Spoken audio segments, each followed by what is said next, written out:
नमस्कार साथियों, स्वागत है आप सबका का रामा क्लासेस में। सी टेट, जे टेट, रीट, छत्तीसगढ़ टेट और इस प्रकार के बहुत सारी परीक्षाएं जिनमें पिछले 2011 से लेकर 2022 तक जो भी क्वेश्चन पूछे गए हैं उन सारे क्वेश्चनों को हम देखेंगे और ये एमसीक्यू के रूप में देखेंगे। इसमें आज जो पहला चैप्टर है विकास की अवधारणा है, तो विकास की अवधारणा और अधिगम के साथ इसका संबंध इस चैप्टर से जितने भी क्वेश्चन आज तक शिक्षक परीक्षाओं में पूछा गया है वे सारे क्वेश्चन को देखेंगे और लगभग 104 क्वेश्चन कवर करेंगे। तो 104 क्वेश्चन को अगर आप कवर करेंगे तो आप समझ सकते हैं कि ये चैप्टर विकास की अवधारणा से आपका एक भी प्रश्न आने वाले परीक्षाओं में नहीं छूटने वाला है। तो वीडियो के अंत तक बने रहें और आइए देखते हैं एमसीक्यू का सीरीज जिसका आज पहला भाग है विकास की अवधारणाएं। तो इनसे जो भी इम्पोर्टेंट क्वेश्चन है सब क्वेश्चन को देखते हैं। चलिए लीजिए, आ गया पहला क्वेश्चन। पहला क्वेश्चन, विकास कभी न समाप्त होने वाली प्रक्रिया है, यह विचार किससे संबंधित है? और ये आपका कब पूछा गया है? 2011 के सीटेट एग्जाम में पूछा गया है। क्या कह रहा है क्वेश्चन? विकास कभी न समाप्त होने वाली प्रक्रिया है, यह किससे संबंधित है? तो जैसे कभी न समाप्त होने वाली प्रक्रिया मतलब चलने वाली है निरंतर, और अगर निरंतर चलने वाली है तो निरंतरता का सिद्धांत।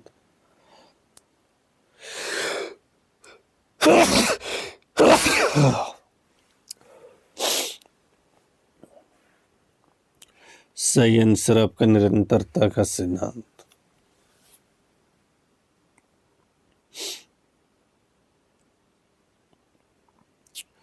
दूसरा क्वेश्चन, निचली कक्षाओं में शिक्षण का खेल पद्धति मूल रूप से आधारित है। तो शिक्षण का खेल पद्धति मूल रूप से किस पर आधारित है? कब? निचली कक्षाओं में। तो निचली कक्षाओं में ये जो आधारित है ये, अच्छा ये क्वेश्चन अगर देखें तो सीटेट 2011 और यूपी टेट 2011 में पूछा जा चुका है। तो आने वाले दिनों में ये और भी इम्पोर्टेंट हो सकते हैं। तो ये देखिए, विकास एवं वृद्धि के मनोवैज्ञानिक सिद्धांतों पर आधारित है। कौन क्या आधारित है? खेल पद्धति मूल रूप से। शिक्षण में खेल पद्धति विकास और वृद्धि के मनोवैज्ञानिक सिद्धांतों पर आधारित। अगला क्वेश्चन है, अवधारणाओं का विकास मुख्य रूप से हिस्सा है। अवधारणाओं का विकास मुख्य रूप से क्या है? या अवधारणाएं आ गई तो अवधारणा का विकास बौद्धिक विकास से होता है, शारीरिक सामाजिक संवेगात्मक से नहीं। अवधारणा का विकास बौद्धिक विकास। सीटेट 2011 का प्रश्न था। अगला क्वेश्चन में देखिए जो कि सीटेट 2011 में पूछा गया है, व्यक्तिगत शिक्षार्थी एक दूसरे खाली जगह में भिन्न होते हैं। तो व्यक्तिगत शिक्षार्थी का मतलब स्टूडेंट जो है एक दूसरे से किस में भिन्न होते हैं? तो विकास की दर में भिन्न होते हैं। किस में? विकास की दर में। क्रम में नहीं भिन्न होता है, क्रम सबों का एक जैसा होता है, लेकिन जो भिन्न होता है किस में भिन्न होता है? विकास की दर में भिन्न होता है। सीटेट 2011 का ही एक प्रश्न है, व्यक्तिगत शिक्षार्थी एक दूसरे से भिन्न होते हैं। चलिए यही क्वेश्चन रिपीट हो रहा है। अगला क्वेश्चन, मानवीय मूल्यों जो प्रकृति में सार्वत्रिक है, विकास का अर्थ है। मानवीय मूल्यों जो प्राकृतिक में सार्वत्रिक है के विकास का अर्थ है। तो प्रकृति में सार्वत्रिक है और विकास का अर्थ है, तो ये सही आंसर होगा इसका अभिव्यक्ति। क्या हो जाएगा? अभिव्यक्ति। निम्न में किस स्तर में बच्चे अपने समकक्षीय वर्ग के सक्रिय सदस्य बन जाते हैं? ऑप्शन ए किशोरावस्था, बी वयस्कावस्था, सी प्राकावस्था या फिर डी बाल्यावस्था। तो पूछा जा रहा है बच्चे अपने समकक्षी वर्ग में सक्रिय सदस्य बन जाते हैं, कब बन जाते हैं? तो याद रखना है किशोरावस्था। किशोरावस्था का मतलब 13 से लेकर 19 तक। कहीं कहीं 12 माना जाता है, कहीं कहीं 13 माना जाता है, अलग अलग विद्वानों ने अलग अलग चीज़ माना।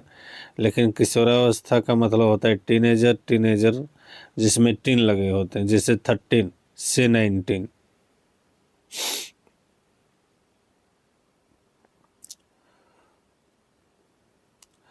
बचपन के सांप्रतिक दृष्टिकोण की मान्यता है। बचपन के सांप्रतिक दृष्टिकोण की मान्यता है।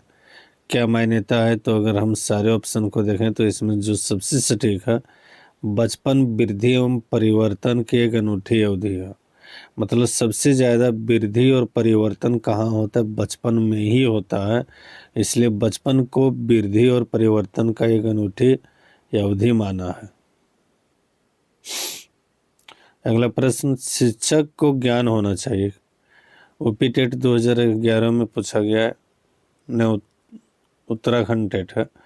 तो शिक्षक का ज्ञान होना चाहिए कि इसमें अध्यापन विषय में, बाल मनोवैज्ञानिक में, शिक्षा संहिता में, या फिर डी अध्यापन विषय और बाल मनोवैज्ञानिक में। तो देखिए सबसे ज़्यादा जो ज़रूरी है शिक्षक का ज्ञान होना, ये तो ज़रूरी है ही, ये भी ज़रूरी है। अब ये ज़रूरी है या नहीं, अगर हम इसको टिक करते हैं तो ये बाकी दोनों छूट जाते हैं। तो यहाँ पर जो सबसे ज़्यादा सटीक आंसर है, तो इसमें दोनों ऑप्शन को कवर किया गया है। अध्यापन विषय का तो जानकारी होना चाहिए, और बाल मनोविज्ञान का भी जानकारी होना चाहिए। बाल मनोविज्ञान इसलिए जानकारी होना चाहिए ताकि बच्चे किस प्रकार से ग्रो करते हैं उसके अनुसार वह जो उस बच्चे को पढ़ा पाए। अगला प्रश्न, शिक्षक एवं शिक्षार्थी के मध्य संबंध होना चाहिए। शिक्षक और शिक्षार्थी के मध्य संबंध होना चाहिए किसका? स्नेह का तो होना ही चाहिए, विश्वास का होना ही चाहिए, सम्मान का भी होना चाहिए। तो इसमें जो सही आंसर होगा वो होगा ये सभी। अगला प्रश्न अगर हम देखें तो क्या है, विकास के संदर्भ में निम्न में कौन सा कथन सत्य नहीं है? या टेट राजस्थान टेट 2011 में पूछा गया है। हम सबसे पहले 2011 के जो भी क्वेश्चन है उसको कवर कर रहे हैं। तो यहाँ विकास के संदर्भ में निम्न में कौन सा कथन सत्य नहीं है? यहाँ पर देखिए ऑप्शन ए में बोल रहा है विकास की दर प्रत्येक अवस्था में अपने खतरे हैं, ये तो सही है। विकास उकसाने बढ़ावा देने से नहीं होता, उकसाने और बढ़ावा देने से नहीं होता, ये कैसे नहीं हो सकता है? विकास सांस्कृतिक परिवर्तनों में से प्रभावित होता है, ये तो प्रभावित होता ही है। विकास की प्रत्येक अवस्था की अपनी विशेषता होती है, ये भी सही है। तो अगर हम देखें तो इनमें ये तीनों सही है। गलत जो है वो बी नंबर है। गलत क्या है? विकास उकसाने बढ़ावा देने से नहीं होता है, नहीं उकसाने और बढ़ावा देने से भी विकास होता है। अगला प्रश्न, निम्न में कौन सा विकासात्मक कार्य उत्तर बाल्यावस्था के लिए उपयुक्त नहीं है? उत्तर बाल्यावस्था, तो उत्तर बाल्यावस्था ये माना जाता है 7 से 12 साल। और जब 7 से 12 साल माना जाता है तो इसमें हम लोग देखेंगे क्या उपयुक्त नहीं है। तो सामान्य खेलों के लिए आवश्यक शारीरिक कुशलताएं सीखना, ये तो सीखता ही उत्तर बाल्यावस्था में। पुरुषोचित या स्त्रियोचित सामाजिक भूमिकाओं को प्राप्त करना, ये नहीं होता है। व्यक्तित्व आत्मनिर्भरता प्राप्त करता है, ये होता है। अपने हम उम्र बालकों के साथ रहना सीखता है, ये भी होता है। तो इसका जो सही आंसर होगा वो बी नंबर हो जाएगा। सही आंसर क्या हो जाएगा? B number. क्या होगा? तो विकासात्मक कार्य में उत्तर बाल अवस्था में उपयुक्त क्या नहीं होता है? पुरुषोचित और स्त्रियोचित सामाजिक भूमिकाओं को प्राप्त करना। इसका मतलब है पुरुष और स्त्री के रूप में खुद की सामाजिक भूमिका को प्राप्त नहीं कर सकता। कब? उत्तर बाल्यावस्था में। वो कब होगा? वो किशोरावस्था में होगा। अगला जो प्रश्न है उसको हम देखते हैं। विकास का अर्थ है, विकास का अर्थ क्या है? टेट 2011 का प्रश्न है। तो विकास का अर्थ परिवर्तनों की उत्तरोत्तर श्रृंखला है। प्रोग्रेसिव चेंज, यहाँ पर बोला है प्रोग्रेसिव चेंज। अभी प्रेरणा के फलस्वरूप होने वाले परिवर्तनों की उत्तरोत्तर श्रृंखला है। अभी प्रेरणा और अनुभव के फलस्वरूप होने वाले परिवर्तनों की उत्तरोत्तर श्रृंखला है। या फिर डी ऑप्शन, परिपक्वता एवं अनुभव के फलस्वरूप होने वाले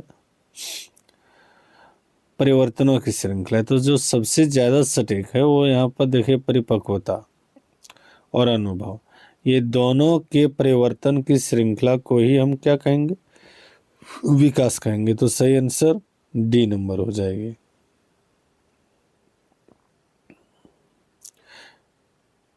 खिलौने की आयु कहा जाता है, तो बच्चा जब सबसे ज़्यादा खिलौना से खेलता है उस समय खिलौने की आयु कहा जाता है।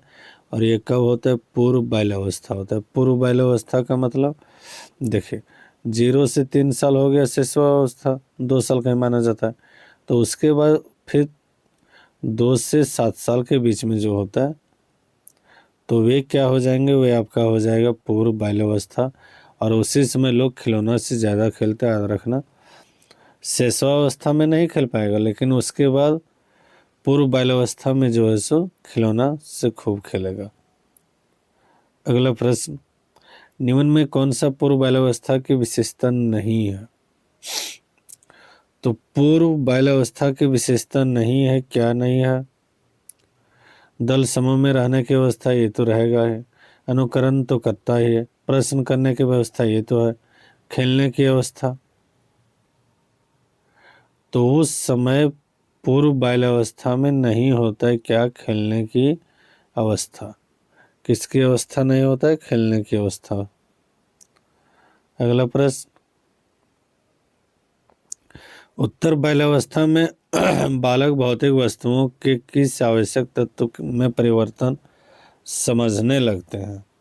उत्तर बाल्यावस्था है और उसमें बालक किस प्रकार के भौतिक वस्तुओं के आवश्यक तत्वों को समझने लगता है? तो इसको हम लोग आइए देखते हैं।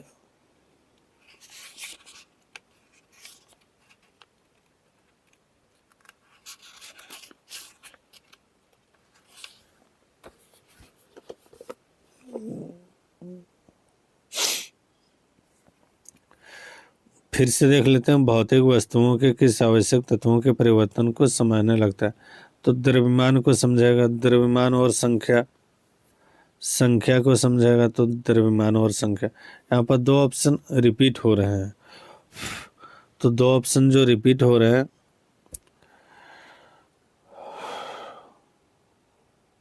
चलिए इसको छोड़ देते हैं, चूंकि क्वेश्चन प्रिंट जो है सो गड़बड़ हो गया। आगे क्वेश्चन देखते हैं। मानव विकास किन दोनों के योगदान का परिणाम है? तो मानव विकास किन दोनों के योगदान का परिणाम है? अभिभावक और अध्यापक का, सामाजिक और सांस्कृतिक कारकों का, वंशक्रम और वातावरण का, या फिर इनमें से कोई नहीं?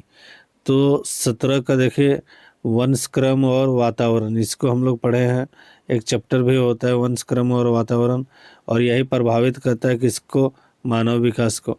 तो मानव विकास में किन दोनों का परिणाम है? तो वंशक्रम और वातावरण का। अगला प्रश्न, निम्न में कौन सा कथन विकास के बारे में सत्य नहीं है? तो विकास के बारे में कौन सा कथन सत्य नहीं है? विकास अंतःक्रिया फल है, सही है। विकास एक व्यवस्थित श्रृंखला का अनुगामी है, यह भी सही है। विकास एक व्यक्तिगत प्रक्रिया, यह भी सही है। तो इसमें जो सबसे सटीक आंसर इसका है, जो विकास के बारे में सत्य नहीं है, वो ये है कि विकास विशिष्ट से सामान्य की ओर होता है। ये गलत है। होता क्या है, सामान्य से विशिष्ट की ओर, ऐसे उल्टा सामान्य से विशिष्ट की ओर है। सामान्य का मतलब पहले बच्चे जो है मोटे मोटे चीज़ों को पकड़ना सीखते हैं, बाद में जो है सो उसमें छोटी चीज़ों को। अगर स्पष्ट रूप से कहें तो क्या है, पहले बच्चे जो है सो पेंसिल पकड़ना सीखेंगे और बाद में वो लिखना सीखेंगे। पेंसिल पकड़ना यहाँ सामान्य है, लेकिन विशिष्ट है पेंसिल से लिखना, पेंटिंग करना, ब्रश पकड़ना सामान्य और ब्रश से पेंटिंग करना विशिष्ट। निम्न में कौन सा कथन सही नहीं है? फिर से पूछ रहे, निम्न में कौन सा कथन सही नहीं है? तो यहाँ पर देखें निम्न में कौन सा कथन सही नहीं है। आवश्यकता वंचना की शारीरिक अवस्था नहीं है, पहला ऑप्शन। अंतर्नोद आवश्यकता का मनोवैज्ञानिक परिणाम है, दूसरा ऑप्शन। आवश्यकता एवं अंतर्नोद समान नहीं होते हैं बल्कि कालांतर होते हैं, तीसरा ऑप्शन। ये भी सही है, ये भी सही है। मूल प्रवृत्तियां आंतरिक जैविक बल है, ये भी सही है। तो इसका जो सही आंसर हो जाएगा ऑप्शन नंबर ये होगा, आवश्यकता वंचना की शारीरिक अवस्था नहीं है, और ये कथन इसमें गलत है।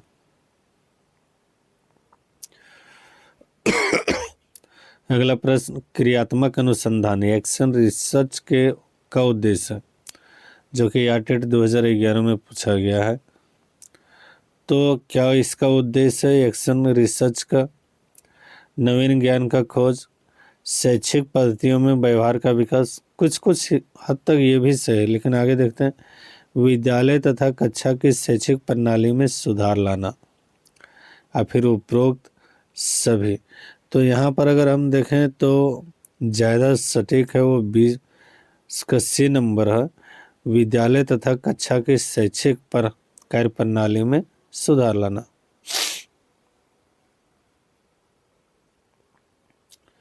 अगला प्रश्न में शर्म तथा गर्व जैसे भावना का विकास किस अवस्था में होता है? तो बच्चे जब शर्माते हैं और खुद पर गर्व करते हैं। क्या शिशुअवस्था में कोई शर्माएगा? बाल्यावस्था में कोई शर्माएगा क्या? नहीं शर्माएगा। वृद्धावस्था में भी नहीं शर्माता। तो किशोरावस्था ही है जब शर्म और गर्व की भावना आती है। शर्म और गर्व की भावना आता है इसलिए देखता होगा फटे पुराने सब पहनने में, इस अवस्था में, या फिर किसी के साथ में बात करने में, ये सारी परेशानियां कब आती? तो किशोरावस्था में आता है। तो किशोरावस्था को शर्म तथा गर्व जैसी भावना की अवस्था भी कह सकते हैं।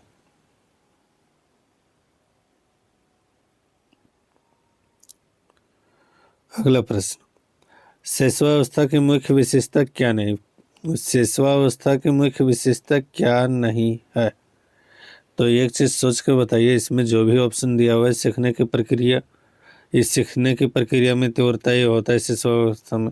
जिज्ञासा की प्रवृत्ति यह भी होता है। चिंतन प्रक्रिया, अनुकरण द्वारा सीखने की प्रवृत्ति, अनुकरण द्वारा सीखने की प्रवृत्ति है। जैसे हम बच्चे को बोलो बाबा, तो धीरे धीरे साउंड को समझते हैं और फिर बोलते हैं बाबा। उसी तरह हम जो भी काम करते हैं वो करना चाहता है, लेकिन एक चीज़ उसमें नहीं होता है बचपन में, वो है चिंतन प्रक्रिया। बच्चा सोचता नहीं, चिंता नहीं करता है। तो सही ऑप्शन इसका C नंबर, चिंतन प्रक्रिया शैशवावस्था की मुख्य विशेषता नहीं होती है।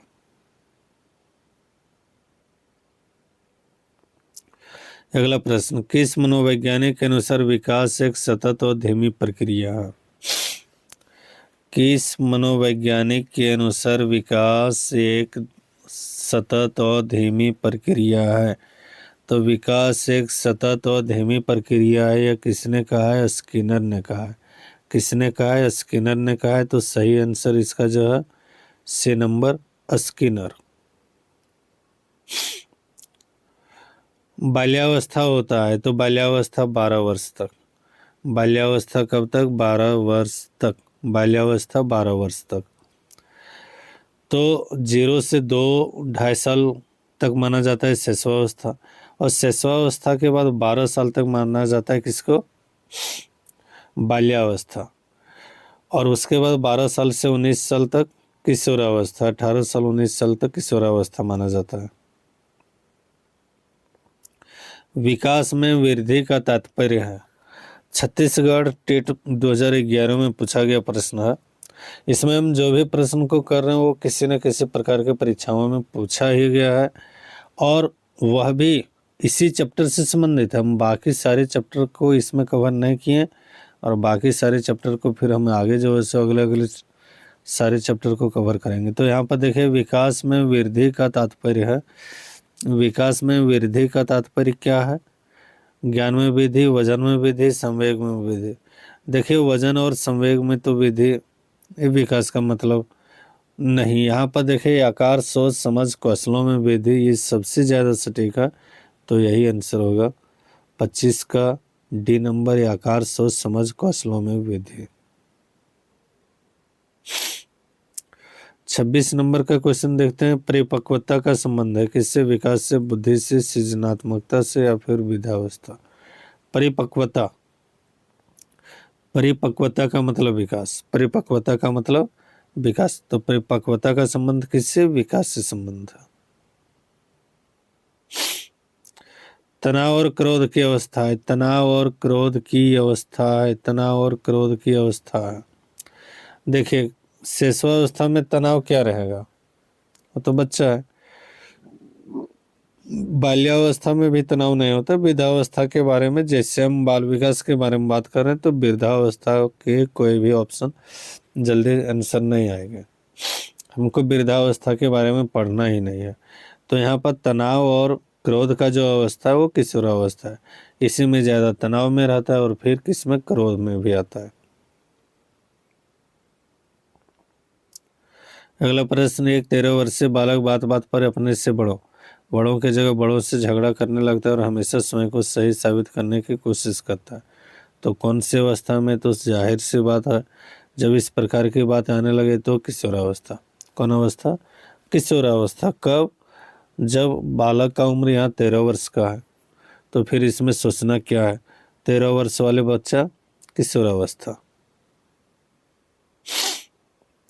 एक बच्चे के वृद्धि और विकास के अध्ययन की सार्वत्रिक अच्छी विधि कौन है?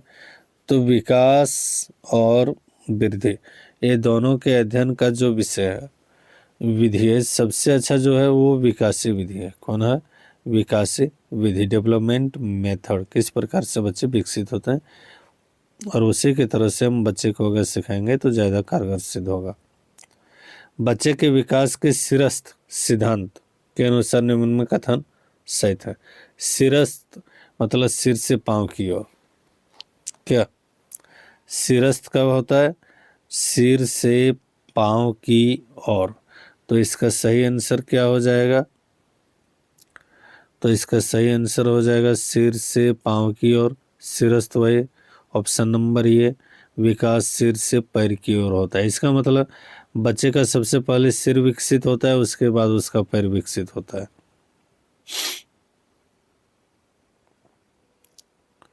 विकास के परिप्रेक्ष्य में समय के साथ होने वाले परिवर्तनों में निम्न क्या शामिल है?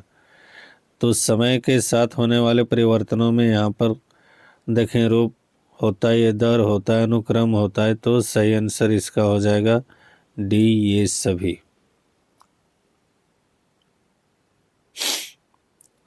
बिहार टेट में पूछा गया है 2011 में गर्भ में बालक का विकसित होने में कितने दिन लगते हैं?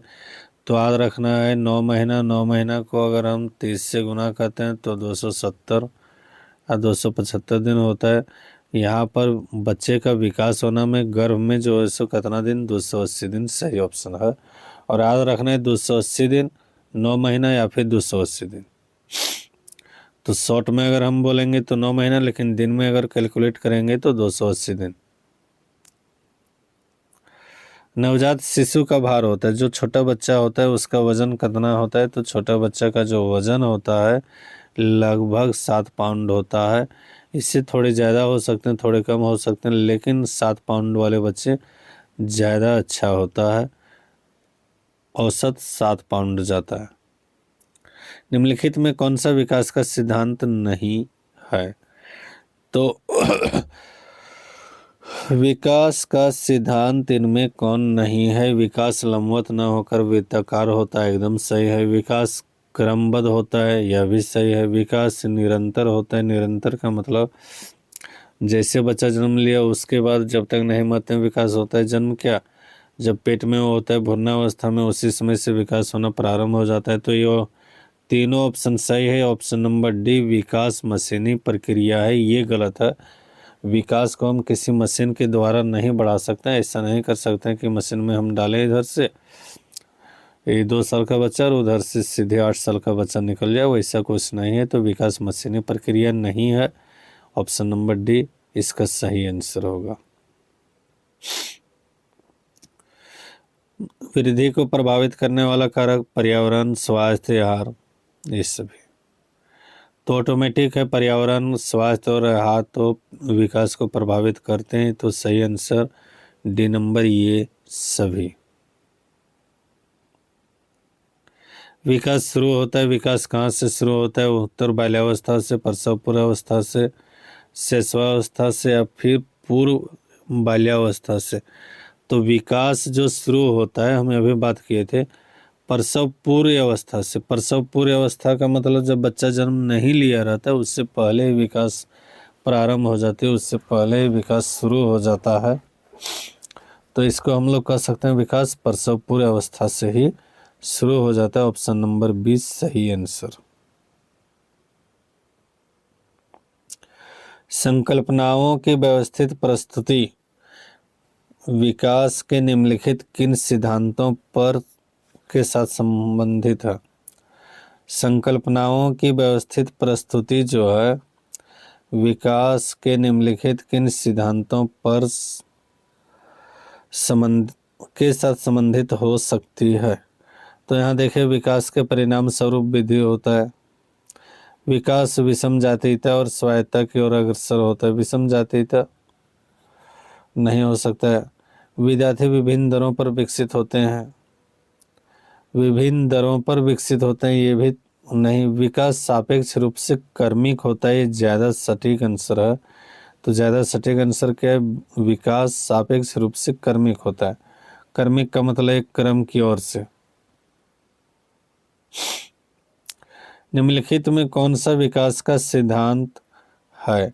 निम्नलिखित में कौन सा विकास का सिद्धांत है? ये सीटेट 2012 में पूछा गया है। तो विकास की सभी प्रक्रियाएं अंतर संबंधित होता है। अंतर संबंधित नहीं, बाहर भी होते हैं। विकास का दर एक समान नहीं होता, ये तो सही है। विकास हमेशा रेखीय होता है, हमेशा रेखिक होता है, और यह निरंतर चलने वाली प्रक्रिया नहीं है। हमेशा रेखीय नहीं होता है, होता है लेकिन हमेशा रेखीय नहीं होता है। तो सही आंसर जो है बी नंबर। बी नंबर में क्या है? विकास का दर एक समान नहीं होता है, कभी कम और कभी ज़्यादा हो सकता है। नर्सरी कक्षा से शुरुआत करने के लिए कौन सी विषय वस्तु सबसे अच्छा है? जब बालक नर्सरी क्लास में आ जाए तो सबसे पहले हम उससे किस टॉपिक पर बात करेंगे तो ज़्यादा समझ में आएगी। तो ऑप्शन में दिया है मेरा परिवार, मेरा प्रिय मित्र, मेरा पड़ोस और मेरा विद्यालय। तो अगर सबसे ज़्यादा सटीक है तो इसमें मेरा परिवार है। जिससे बच्चे पढ़ने के लिए आए नर्सरी क्लास में, तो उसमें मेरा परिवार मतलब उनके माता पिता के बारे में, उनके दादा दादी के बारे में, उनके भाई बहन के बारे में, उनके घर वाले के बारे में जब हम बात करेंगे तो बच्चे को ज़्यादा अच्छा से समझ में आएंगे। तो नर्सरी कक्षा की शुरुआत करने वाली विषय वस्तु क्या है? मेरा परिवार है, याद रखना है। अगला प्रश्न, माँ बाप के साये से बाहर निकलकर अपने साथी बालकों के संगत को पसंद करना संबंधित है। तो माँ बाप के साये से बाहर निकल गया है और फिर वो जो है सो क्या पसंद कर रहा है? अपने साथी के साथ रहने के लिए। तो ये होगा पूर्व किशोरावस्था से। पूर्व किशोरावस्था का मतलब बच्चा जब किशोरावस्था में नहीं पहुंचा है उस समय वो किस में चल जाएगा? तो माता पिता से थोड़ा सा उनके साये से बाहर निकलेगा और साथी बालकों की संगत में रहना ज़्यादा पसंद करेगा।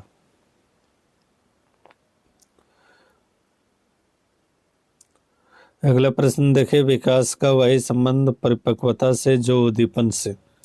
जो उद्दीपन का किससे है? तो उद्दीपन का जो किससे? परिवर्तन से। Option A. बी प्रक्रिया, ऑप्शन सी ट्राय और डी परिणाम। तो यहाँ पर देखिए, विकास का वही संबंध परिपक्वता से जो उद्दीपन का किससे है? तो उद्दीपन का परिवर्तन से, प्रक्रिया से। उद्दीपन का प्रक्रिया से, प्रतिक्रिया से।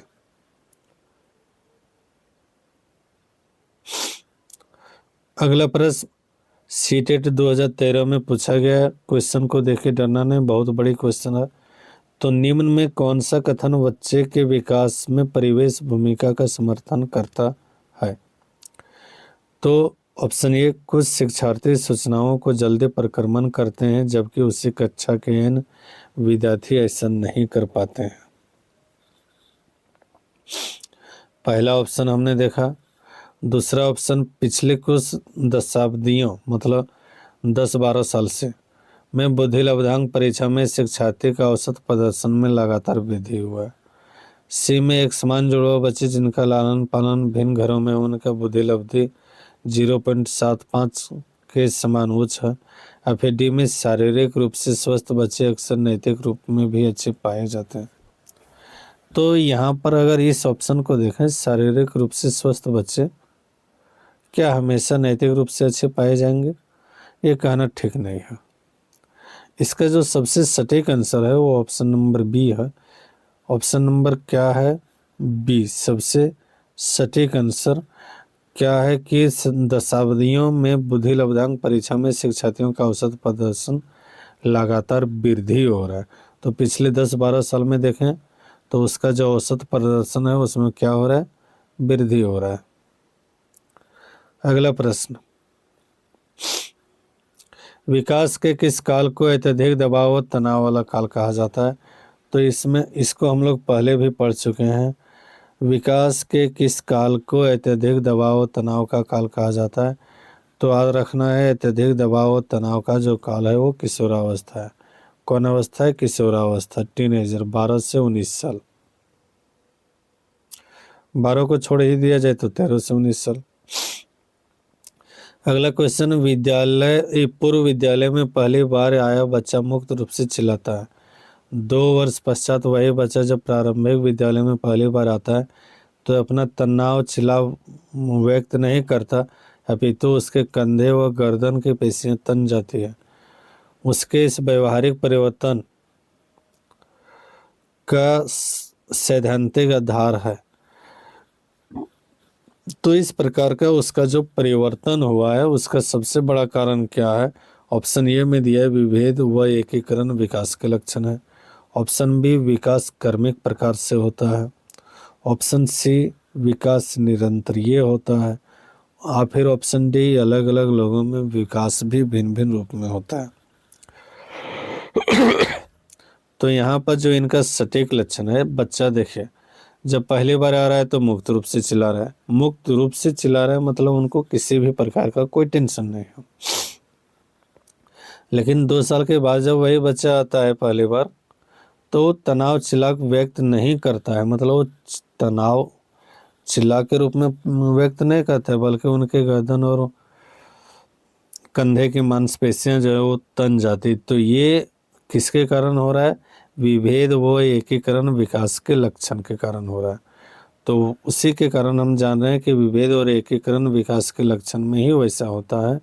बच्चे जब चिल्लाना बंद करके उनके बस कंधे और गर्दन की पेशियां तन जाती हैं। अगला, शिक्षण का विकासात्मक परिपक्व शिक्षकों का यह मांग करता है कि वे क्या करें। तो यहाँ पर देखिए, इस प्रकार के अधिगम उपलब्ध कराएं जिसका परिणाम केवल संज्ञानात्मक क्षेत्र में, केवल संज्ञानात्मक क्षेत्र सही नहीं है। कठोर अनुशासन ये भारी गड़बड़ है। विकासात्मक कारकों के ज्ञान के अनुसार अनुदेश युक्तियों का अनुकूलन करना ये सही है। विभिन्न विकासात्मक अवस्था वाले बच्चों के साथ एक समान रूप तो कभी ला ही नहीं सकते। सही आंसर डी नंबर, चूंकि एक समान रूप कभी नहीं ला सकते। कठोर अनुशासन ये नहीं कर सकते, केवल संज्ञानात्मक क्षेत्र का विकास के बारे में बात नहीं करते। ऑप्शन नंबर सी सही आंसर है।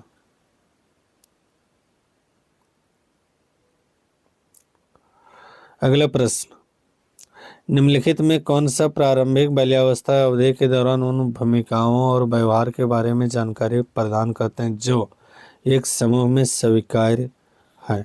तो समूह में स्वीकार्य हैं और प्रारंभिक बाल्यावस्था के अवधि के दौरान उन भूमिकाओं और व्यवहारों के बारे में जानकारी प्रदान करता है। तो भाई बहन और अध्यापक प्रारंभिक बाल्यावस्था है, मतलब 3 से 5 साल और 7 साल तक कहीं कहीं जाता है, चलिए 3 से 7 साल ही। तो उस समय सबसे ज़्यादा साथी और माता पिता नहीं, अध्यापक और साथी नहीं, तो इसमें सही आंसर होगा माता पिता और भाई बहन। डी नंबर का ऑप्शन सही है। क्या होता है डी नंबर का ऑप्शन, क्यों सही है? तो यहाँ देखिए, आप देख रहे हैं प्रारंभिक बाल्यावस्था अवधि के दौरान उन भूमिकाओं और व्यवहारों के बारे में जानकारी प्रदान करते हैं जो एक समूह में स्वीकार है। तो उस समय उनके बारे में जो जानकारी मिलेगा और बच्चा वही सब सीखेगा जो उनके माता पिता और भाई बहन करेंगे। निम्नलिखित में कौन सा आयु समय परवर्ती बाल्यावस्था श्रेणी के अंतर्गत आता है? परवर्ती बाल्यावस्था मतलब बाल्यावस्था के बाद का जो है वो कौन है? परवर्ती बाल्यावस्था, परवर्ती और पूर्ववर्ती बाल्यावस्था होता है। तो परवर्ती मतलब बाद वाले, जिसको उत्तर बाल्यावस्था भी कहते हैं। तो बाल्यावस्था 11 से 18 साल नहीं होता है, 18 से 24 साल नहीं होता है, और जन्म से 6 साल भी नहीं होता है। तो परवर्ती मतलब बाद वाले बाल्यावस्था 6 से 11 साल सटीक आंसर है। इसी को हम लोग उत्तर बाल्यावस्था भी कहते हैं। कहीं कहीं 7 से 12 साल माना जाता है। तो अलग अलग किताबों में अलग अलग चीज़ें होती है, लेकिन याद रखना है 6 से 11 साल। अगला प्रश्न, शिक्षण का विकासात्मक परिप्रेक्ष्य। शिक्षकों से यह मांग करता है कि, क्या मांग करता है? विकासात्मक परिप्रेक्ष्य है तो अनुशासन, कठोर अनुशासन कभी नहीं चाहिए, चूंकि कठोर अनुशासन करेंगे तो बच्चा भाग जाएगा। विकासात्मक कारकों के ज्ञान के अनुसार अनुदेश युक्तियों का अनुकूलन करें, ये कुछ सही है, लेकिन देखते हैं आगे। विभिन्न विकासात्मक अवस्था वाले बच्चों के साथ एक समान रूप कभी व्यवहार नहीं होगा। संज्ञानात्मक विकास के क्षेत्र में खाली इस बात नहीं होगी। तो इसका सही सटीक आंसर है विकासात्मक कारकों के ज्ञान के अनुसार। देखिए, ज्ञान के अनुसार ही बताएंगे उनको, अनुदेश युक्तियाँ का अनुकूलन भी करेंगे और उसके लिए जो उपयुक्त युक्तियाँ हैं उनको भी लाएंगे। तो सही आंसर बी नंबर। अगला प्रश्न, सीटेट 2015 का है शैशव काल की अवधि। तो शैशव काल की अवधि, शैशव काल का मतलब जब बच्चा जन्म लेता है उससे कब तक शैशव काल की अवधि होती है? तो याद रखना, जन्म से 2 वर्ष तक शैशव काल होता है। जन्म से 2 वर्ष तक शैशव काल। तो 0 से 2 साल शैशव काल, 2 से 6 साल पूर्व बाल्यावस्था, 6 से 11 और 12 साल तक माना जाता है उत्तर बाल्यावस्था, और उसके बाद 12 साल से 18 साल माना जाता है किशोरावस्था। इसको ध्यान रखना है। विकास खाली जगह से लेकर, तो विकास हमेशा सामान्य से विशिष्ट की ओर होता है। सामान्य से विशिष्ट का और मतलब सामान्य वाली चीज़ें पहले बच्चा सीखेगा, उसके बाद फिर विशिष्ट वाली चीज़ें सीखेगा। जैसे बच्चा अगर खाना खाने के लिए सीखता है तो सबसे पहले वो सामान्य होता है। सामान्य में क्या है, पूरा एकदम हाथ में ले लिया और उसके बाद वो मुंह में ले जाना चाहता है, लेकिन थोड़ा बहुत इधर उधर उसका पूरा चेहरा इस सब पर भी लग जाता है मुंह के आसपास। लेकिन बाद में वह जब वही बच्चा खाता है तो वो विशिष्ट रूप से खाता है, मतलब अच्छे तरीके से। यहाँ सामान्य का मतलब यह भी समझ सकते हैं कि सबसे पहले बच्चा जो है सो जब पेंसिल से पकड़ता है तो किसी तरह से पकड़ के किसी प्रकार चिस्ता है, ऐसे ऐसे ऐसे चीज दिया, लेकिन बाद में विशिष्ट कर लेता है वो खुद को, मतलब कोई एक अक्षर लिखने के बारे में सीख जाता है, और ये है सामान्य से विशिष्ट की ओर।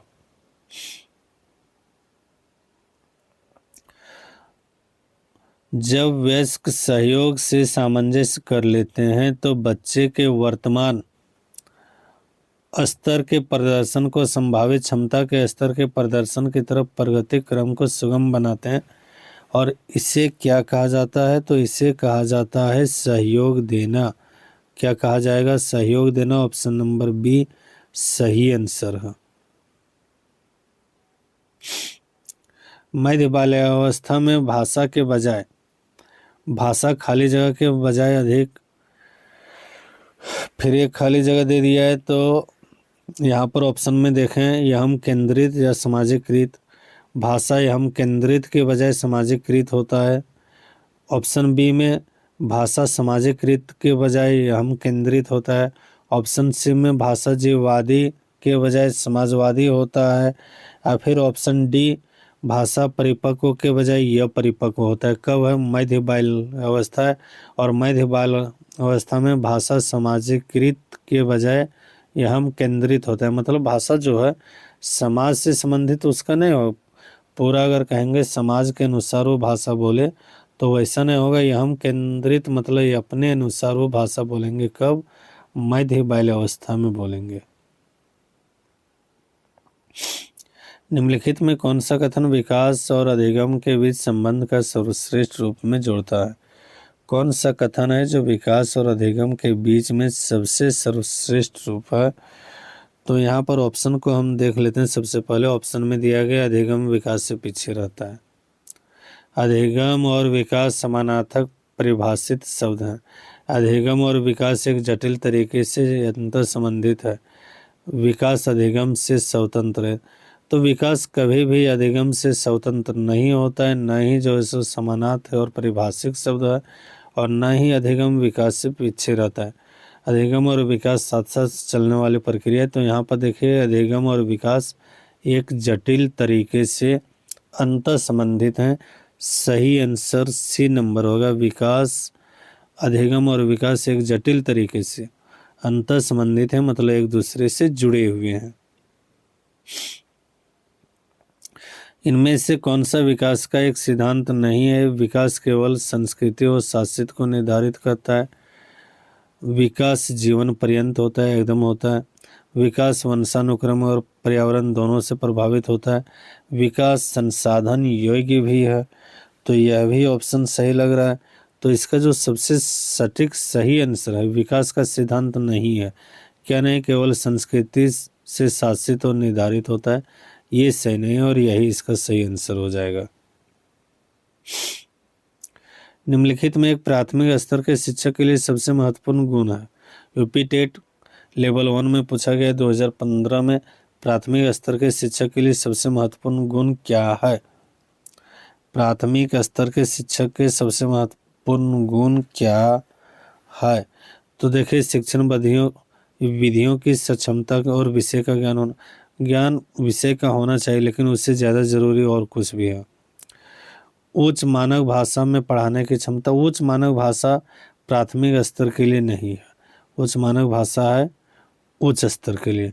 पढ़ाने की उत्सुकता है वो तो ठीक है, लेकिन यहाँ पर सबसे ज़्यादा जो सटीक आंसर है वो है धैर्य और लगन।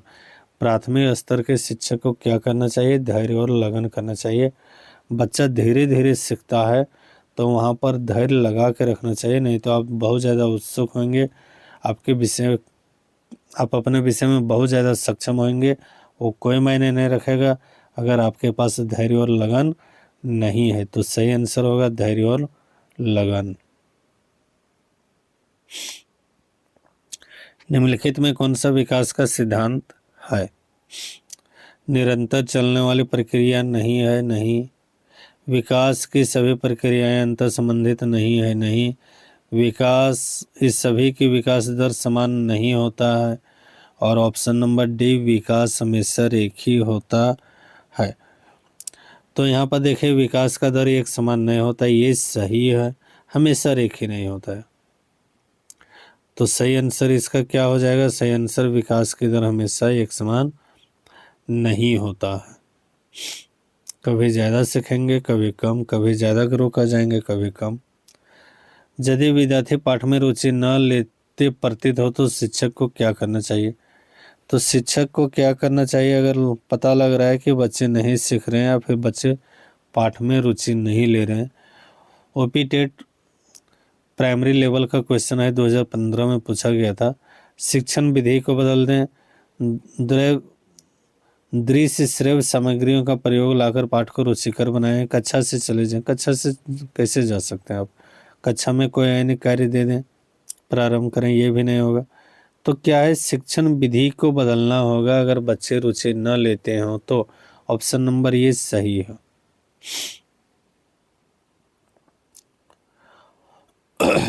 अगला क्वेश्चन, बच्चे के विकास के सिद्धांतों को समझना शिक्षक की सहायता करता है।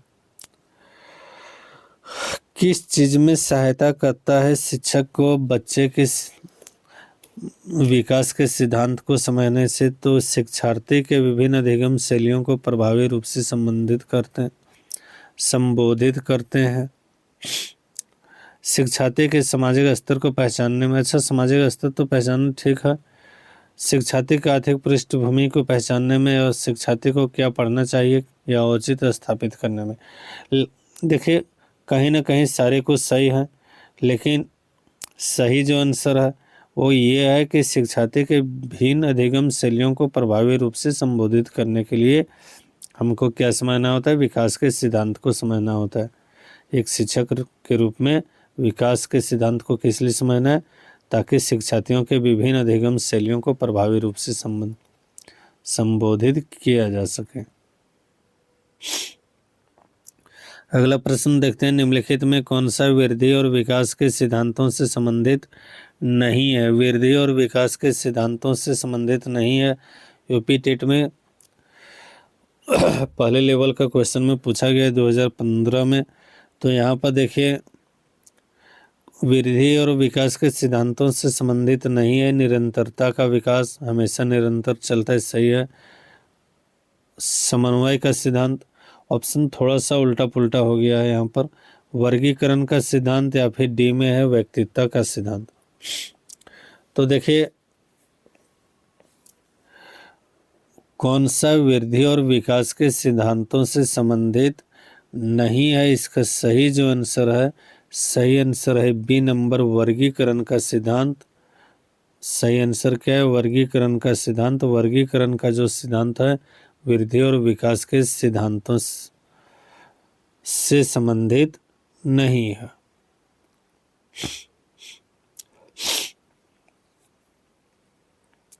विकास की गति एक व्यक्ति से दूसरे व्यक्ति में भिन्न होता है, किंतु यह एक खाली जगह नमूने को अनुगमन करती है। तो किसको? यह व्यवस्थित तरीका या प्रत्याशित, क्रमबद्ध और व्यवस्थित, या फिर एडी से चोटी? तो एडी से चोटी नहीं होता है। तो इसमें देखें यह व्यवस्थित विकास का तरीका नहीं है, या प्रत्याशित भी नहीं है। या प्रत्याशित का मतलब समझ रहे हैं ना? मान लीजिए आज बच्चा जो है 5 किलो का है, तो कल अचानक 15 किलो का या 10 किलो का नहीं हो सकता। क्रमबद्ध और व्यवस्थित तरीके से ही अनुगमन करती है। कैसे? क्रमबद्ध और व्यवस्थित तरीके एक दूसरे से भिन्न होता है, ठीक है, लेकिन किस में होता है? क्रमबद्ध और व्यवस्थित, मतलब एक ही क्रम में होगा और व्यवस्थित तरीके से ही होगा।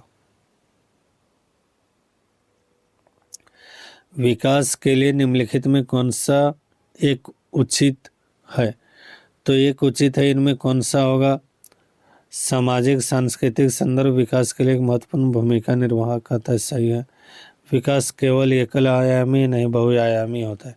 विकास पृथक होता है नहीं, संयुक्त रूप से विकास अलग नहीं हो सकता है। विकास जन्म के साथ प्रारंभ होता है और समाप्त हो जाता है नहीं, जन्म से पहले प्रारंभ होता है और मृत्यु तक रहता है। तो ऑप्शन ये ज़्यादा सटीक है। विकास सांस्कृतिक संदर्भ विकास में एक महत्वपूर्ण भूमिका, सामाजिक सांस्कृतिक संदर्भ विकास में एक महत्वपूर्ण भूमिका का निर्वाह करता है। विकास के बारे में निम्नलिखित में कौन सा कथन सत्य नहीं है? इस सीटेट 2016 में पूछा गया प्रश्न है। तो विकास जन्म से किशोरावस्था तक आगे की ओर बढ़ता रहता और फिर पीछे की ओर। ऐसा तो है नहीं कि किशोरावस्था तक आगे बढ़ा और फिर वो पीछे आने लगा, यह ऑप्शन नहीं होगा। विकासात्मक परिवर्तन एक सीधी रेखा में आगे जाता है, सीधी रेखा में नहीं जाता है। विकास भिन्न व्यक्तियों में भिन्न भिन्न गति से होता है, सही है। विकास जन्म से किशोरावस्था तक बहुत तेजी से होता है और उसके बाद रुक जाता है, रुकता नहीं है। तो इसका जो सही आंसर है वो ये है कि विकास भिन्न व्यक्तियों में भिन्न गति से होता है। थोड़ा सा आगे पीछे हो सकता है सभी व्यक्तियों में, लेकिन खत्म कभी किशोरावस्था में हो नहीं जाता है। मध्य बचपन की अवधि है, यहाँ पर पूछा जा रहा है मध्य बचपन की अवधि। तो मध्य बचपन की अवधि जो है 6 से 11 साल। इसी को हम लोग कह सकते हैं उत्तर बाल्यावस्था। इसी को क्या कह सकते हैं? उत्तर बाल्य अवस्था। मनोलैंगिक विकास में सुप्तावस्था का वर्ष अंतराल संबंधित है। तो सुप्तावस्था कौन सी अवस्था को कहेंगे? तो सुप्तावस्था याद रखना है, मनोलैंगिक विकास में सुप्तावस्था 6 से यौवन तक ये सुप्तावस्था कहलाता है, लेटेंसी पीरियड कहलाता है। मनोलैंगिक विकास में, मनोलैंगिक विकास का मतलब है जब मन में उनका लिंग से संबंधित ज्ञान आ जाती है। 6 साल से पहले लिंग से संबंधित ज्ञान नहीं आएंगे, लेकिन उसके बाद आ जाएगा और यौवन तक रहेगा। ज्ञान यौवन तक नहीं रहेगा, उनका लक्षण यौवन तक रहेगा।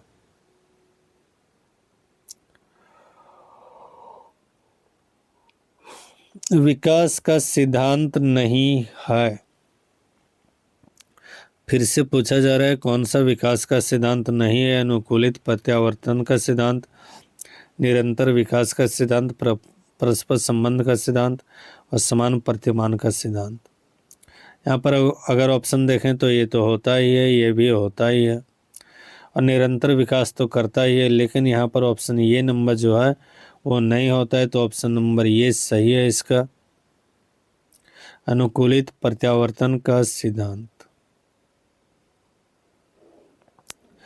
विकास के परिणाम स्वरूप नवीन विशेषताएं और नवीन योग्यताएं प्रकट होती है। तो विकास के परिणाम स्वरूप नवीन विशेषताएं और नवीन योग्यताएं प्रकट होती है, यह कथन किसका है?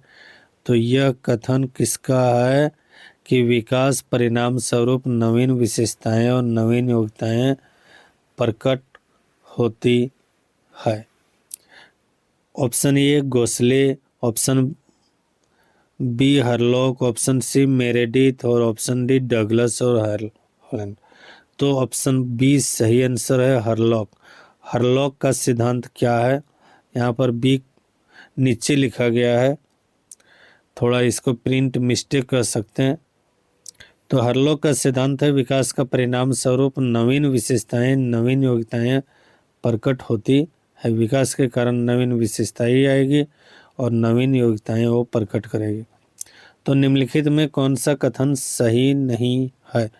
निम्नलिखित में कौन सा कथन सही नहीं है? वृद्धि और विकास दो अलग आयाम है। वृद्धि जीवन पर्यंत चलती है, सही है। वृद्धि विकास की प्रक्रिया का है, ये एक भाग। विकास सतत प्रक्रिया, यह भी सही है। तो ऑप्शन नंबर ये इसका सही आंसर होगा। विकास और वृद्धि और विकास दो अलग आयाम है, नहीं एक ही आयाम है।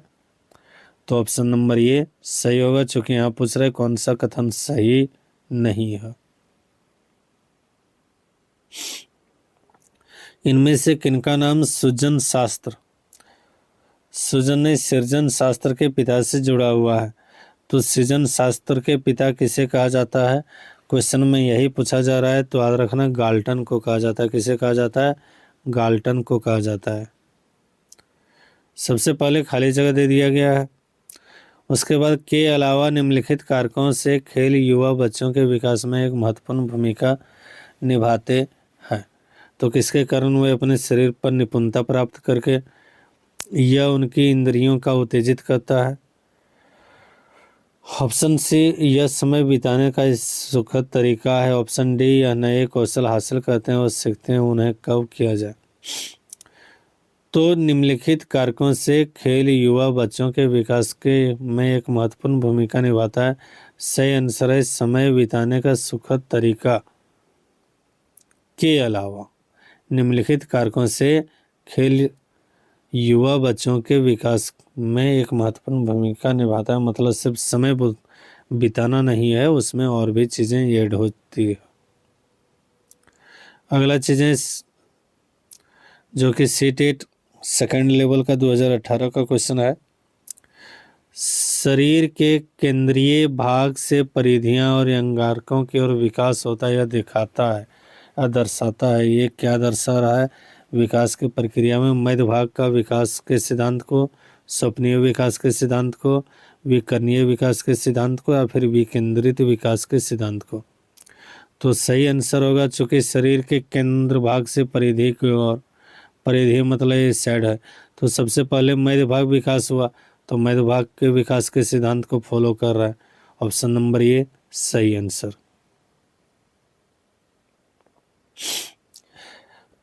निम्नलिखित में कौन सी बाद की बाल्यावस्था की बौद्धिक विकास की विशेषता नहीं? बाद की बाल्यावस्था मतलब उत्तर बाल्यावस्था, तो उसमें कौन सा बौद्धिक विकास की विशेषता नहीं है?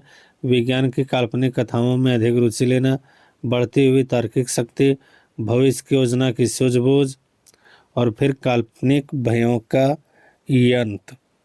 तो ये उत्तर बाल्यावस्था की विशेषता नहीं है, ये पूछा जा रहा है। तो याद रखना है, उत्तर बाल्यावस्था की तीनों विशेषता है। क्या है? विज्ञान के काल्पनिक कथाओं में ज़्यादा रुचि लेने लगेगा, बढ़ती हुई तार्किक शक्ति होगा, और भविष्य काल्पनिक भयों का अंत भी हो जाएगा। लेकिन ये नहीं, उसमें भविष्य की योजना और सूझबूझ अपना वो नहीं कर पाएंगे। कब? उत्तर बाल्यावस्था में। उत्तर बाल्यावस्था 6 से 11 साल, कहीं कहीं 7 से 12 भी माना जाता है।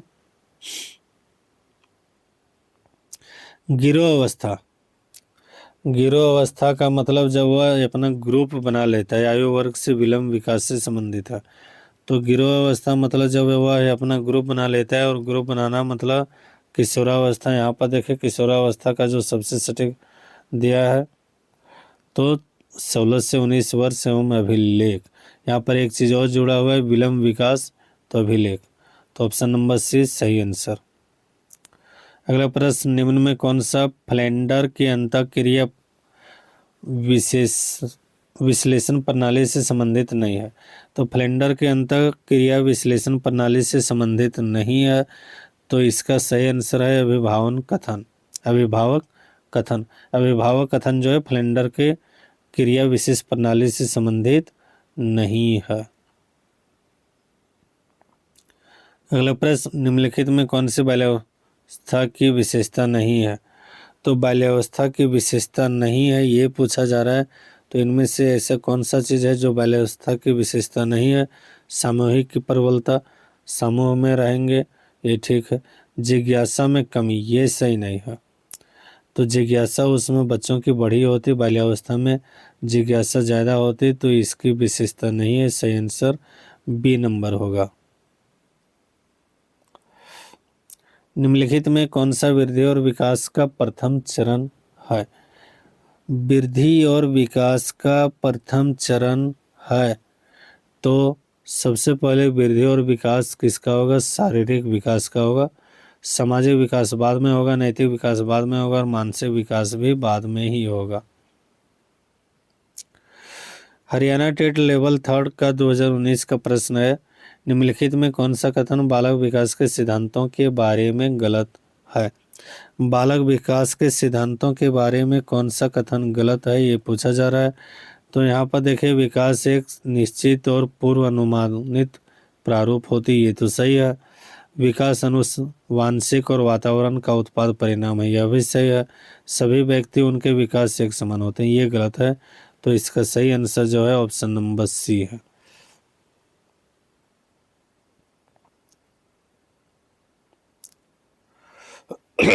अगला प्रश्न, सीटेट लेवल 1 2019 का प्रश्न है, चालक विकास की दर में व्यक्तिगत विविधताएं होती है, फिर भी चालक विकास का क्रम खाली जगह से होता है। विकास का क्रम से संबंधित यह प्रश्न है। तो इसमें देखिए, यह परिष्कृत मतलब स्थूल से परिष्कृत सूक्ष्म के चालक विकास होता है। याद रखना, स्थूल से सूक्ष्म की ओर होता है। स्थूल चालक का विकास क्रम जो है स्थूल से सूक्ष्म तक जाती है।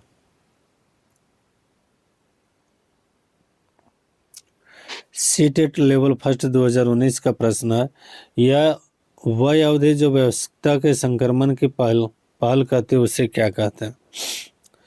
वयस्कता के संक्रमण की पहल कहते हैं मतलब बच्चे वयस्क होने से पहले जिस स्थिति में उसके बारे में वो दर्शा रहे हैं, तो याद रखना किशोरावस्था ही है।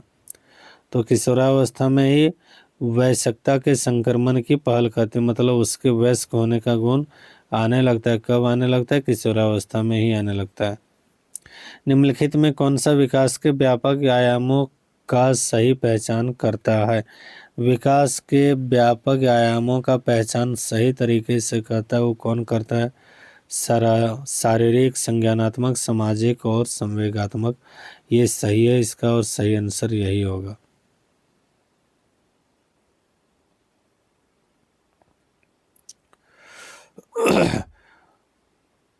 अगला प्रश्न, निम्नलिखित में कौन सा विकास का सिद्धांत नहीं है? तो विकास का सिद्धांत क्या नहीं है?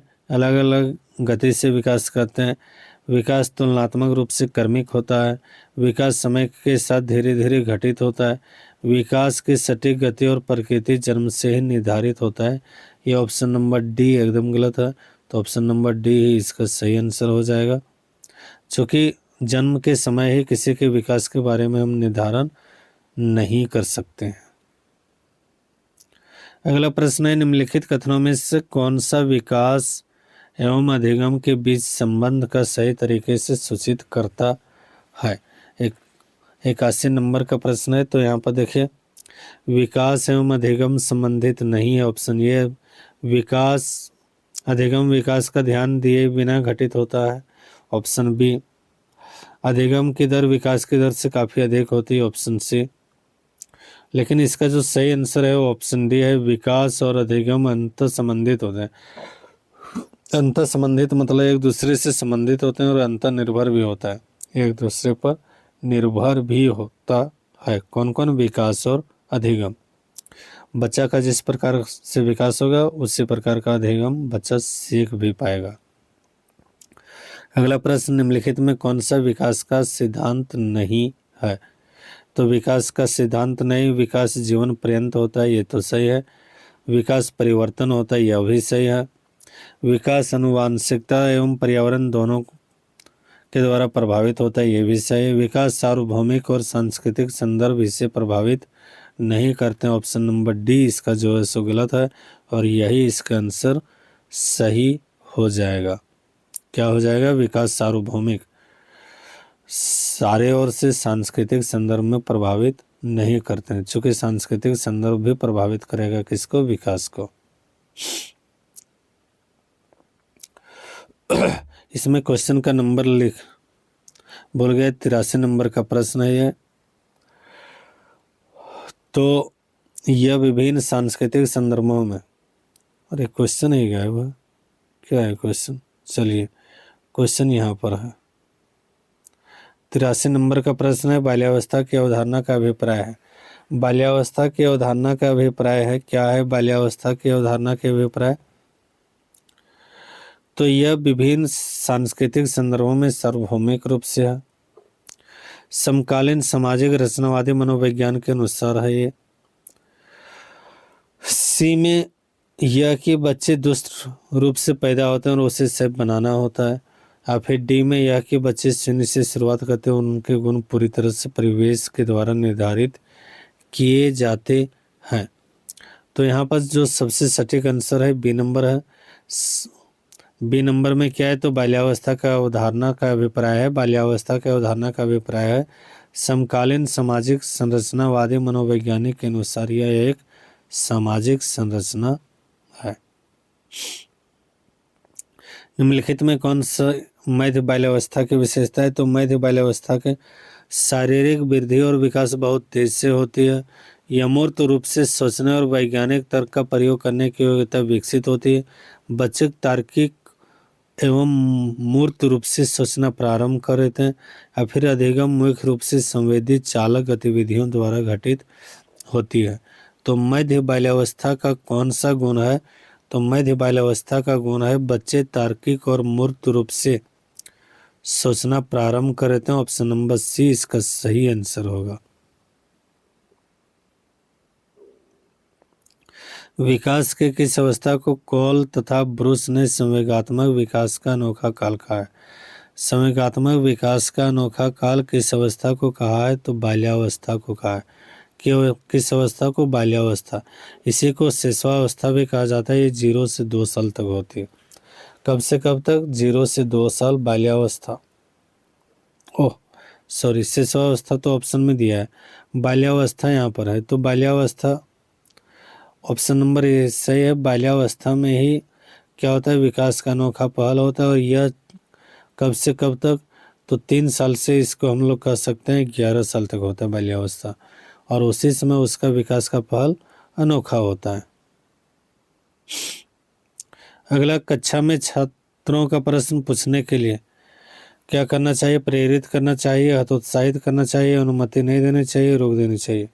तो बच्चे जितना ज़्यादा प्रश्न करेंगे उतना ही ज़्यादा सीखेंगे। तो बच्चे को प्रेरित किया जाना चाहिए। विकास कभी न समाप्त होने वाली प्रक्रिया या कथन विकास के किस सिद्धांत पर आधारित संबंधित है? एकीकरण का सिद्धांत, अंतःक्रिया का सिद्धांत, सारंगता का सिद्धांत या फिर अंतःसंबंध का सिद्धांत। तो विकास यहाँ पर क्या है? न कभी न समाप्त होने वाली प्रक्रिया। और जब कभी न समाप्त होने वाली है तो सारंगता का सिद्धांत। ऑप्शन नंबर सी सही आंसर होगा।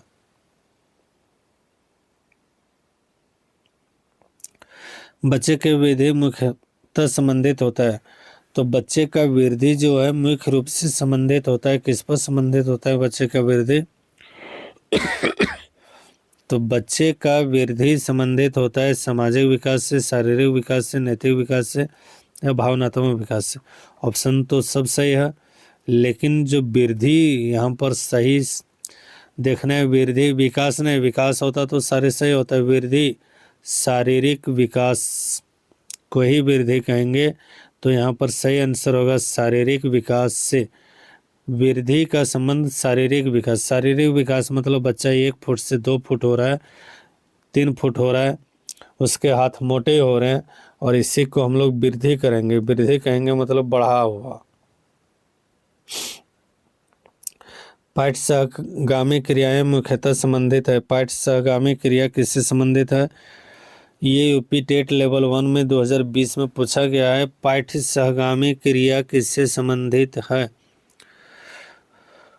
पाठ सहगामी क्रिया छात्रों के सर्वांगीण विकास से संबंधित है। हम ऐसे जो ऐसे पाठ सहगामी क्रिया होगा जो छात्रों के सर्वांगीण विकास करेंगे। शैक्षणिक संस्थाओं के विकास नहीं होंगे, मानसिक विकास नहीं होगा, सर्वांगीण मतलब सभी क्षेत्रों में। तो ऑप्शन नंबर डी सही, ये ऑप्शन नंबर ये सही आंसर है। मानव विकास का प्रारंभ होता है। मानव विकास का प्रारंभ होता है कब से? मानव विकास प्रारंभ होता है पूर्व बाल्यावस्था से, गर्भावस्था से, शिशुआवस्था से या फिर उत्तर बाल्यावस्था से। तो मानव विकास जो है गर्भावस्था से शुरू होता है। कब शुरू होता है? गर्भावस्था से। याद रखना, बच्चा जैसे गर्भ में होता है उसी समय से उसका विकास प्रारंभ हो जाता है। कौन सा कथन सही नहीं है? सीखना व्यवहार परिवर्तन की एक प्रक्रिया है, सीखना एक लक्ष्य उन्मुख प्रक्रिया है, विकास एक मात्रात्मक प्रक्रिया है, वृद्धि एक जैविक प्रक्रिया है। इसमें कौन सा कथन सही नहीं? सही नहीं। तो विकास एक मात्रात्मक प्रक्रिया है। विकास की मात्रा को हम लोग माप नहीं सकते, इसलिए यह जो ऑप्शन गलत है। सही आंसर इसका सी नंबर हो गया। एक प्राथमिक कक्षा में एक शिक्षक को क्या करना चाहिए? सीटेट लेवल 2 2020 का क्वेश्चन है। केवल उदाहरण देना चाहिए, केवल गैर उदाहरण देना चाहिए, उदाहरण और गैर उदाहरण दोनों चाहिए, उदाहरण और गैर उदाहरण दोनों नहीं देना चाहिए। तो कक्षा कक्ष में, प्राथमिक कक्षा कक्ष में शिक्षक को क्या करना चाहिए? तो शिक्षक को क्या करना चाहिए? उदाहरण भी देना चाहिए और गैर उदाहरण दोनों देना चाहिए।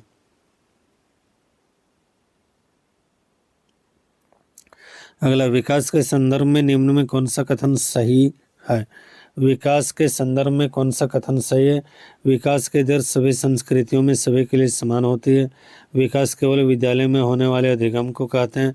विकास केवल बाल्यावस्था के दौरान होता है। विकास बहुआयामी है। तो इसमें कौन सा ऑप्शन सही है? तो देखिए, सभी संस्कृतियों के लिए एक समान होता है ऐसा है नहीं। विकास केवल विद्यालय के अधिगम से होता है ये भी नहीं है। केवल बाल्यावस्था के दौरान होता है ये भी नहीं है। तो विकास बहुआयामी है। सही आंसर डी नंबर हो जाएगा इसका।